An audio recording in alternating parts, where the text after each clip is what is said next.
PVT is parallel vote tabulation in long, and this is a methodology that has emerged as a proven methodology in election observation, as a reliable methodology in election observation, as a powerful methodology in election observation that allows non-partisan election observers to systematically assess the quality of voting and counting processes, and on that basis to accurately project voting outcomes and verify official election results. So PVTs, as we are going to share with you, utilize direct observations by professionally trained observers, and therefore in that regard do not ask voters for their opinions. And PVTs is not something new in election observation. It has been utilized elsewhere successfully, and we have examples all over the world, including in Africa, where this has been done. In Ghana, for example, in 2008 and 2012 presidential elections, in Zambia in 2008 and 2011 presidential elections, in Nigeria in 2011, in Uganda in 2011, and in Malawi in 2009. And of course, as we said before, in 2010, during the referendum, we did utilize this methodology. So this is not a new methodology at all. It is a methodology that is now well accepted and that is now well proven in election observation. But why do we do a PVT? Simple reasons for this. That we are concerned about the nuances in electoral politics, particularly issues around election results, so that we would like to utilize PVT to remove any uncertainty so that we as independent observers are therefore able to provide a validation of the election results. Most importantly, we do this in order to increase public confidence in elections, but also to reduce potentials for political violence and to provide an objective basis for making improvements and seeking peaceful redress. So as you can see, PVT is a very, very useful tool to all stakeholders in the electoral process, particularly the citizens, but also the electoral contestants running from political parties to candidates, but also the electoral management body itself, the IEBC, will find this methodology very useful in terms of supporting and validating the election results. Now we rely on a statistically random sample of polling stations, but also ensuring that the sample is representative of the entire country. And once that is done, and once we are able to draw a sample based on a statistically sound methodology, we are able then, as the election observation group, train an elite squad of observers and deploy them to those sampled polling stations so that they are able to systematically collect data. And as I said before, the lowest unit for administration of elections is the polling station. And therefore, this is the level at which the well-trained professional observers are deployed to rapidly and systematically collect information.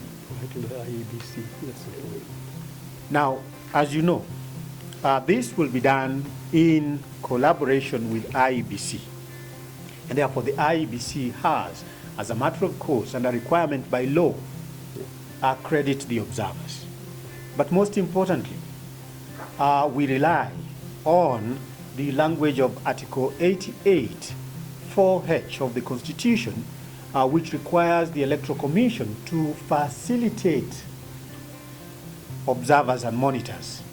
And this is in recognition of the special work and the special methodologies and techniques that observers utilize in election observation. And that includes parallel vote tabulation methodology and technique.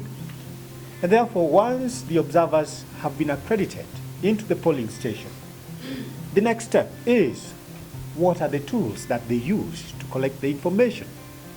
So we have specially developed tools that enable them to collect information from the polling stations. We have a number of checklists that they utilize. But on top of that, they utilize SMS-based technique to relay the information to a database that we have built as ELOG, specially built for that purpose, built with sufficient safeguards that enables credibility and reliability and accuracy to run through the system. So therefore, the system that we are unveiling to you, that we'll utilize, that we had utilized also in 2010 during the referendum, is a system that is secure, that is foolproof, that is sound, that is free from any bias, and that will deliver, at the end of the day, accuracy in terms of the results that we will be looking at. So then we build a database that information flows into from the field. And once it reaches there, we subject this to thorough analysis, thorough processing, until we as a platform are extremely sure that the level of accuracy and precision that we are looking at has been achieved. Then on the basis of that, we are able to then share with the public the analysis. And that is the basis upon which we are able to do a projection. And two things about this is that, one, we look at the process right from the opening of the polls in the morning, throughout the day, to close of polls until counting is done. And therefore, in that regard, we are able to speak to the quality of the process itself, the quality of the voting processes.